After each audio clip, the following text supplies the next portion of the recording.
అంతేకాకుండా దీనిని అశుభం అనడానికి, తుమ్మును అశుభం అనడానికి మరొక కారణం కూడా ఉంది.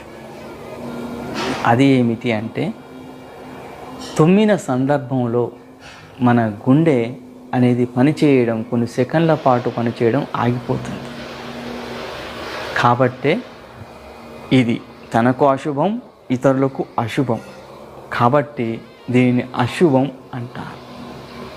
ఇది తనకు అశుభాన్ని చేస్తుంది, ఇతరులకు కూడా అశుభాన్ని చేస్తుంది. కాబట్టే తుమ్ము అనేది అశుభం అన్నారు. కానీ నేటి కాలంలో అలర్జీలు ఎక్కువై కొందరు కట్టెలో తీసుకొని ముక్కులో పెట్టుకొని తుమ్ముతూ ఉంటారు. కాగితాన్ని తీసుకొని ముక్కులో పెట్టుకొని తుమ్ముతుంటారు. ఇది చాలా ప్రమాదకరమైనటువంటి స్థితి అని ఏనాడో మన పెద్దలు తెలియజేశారు.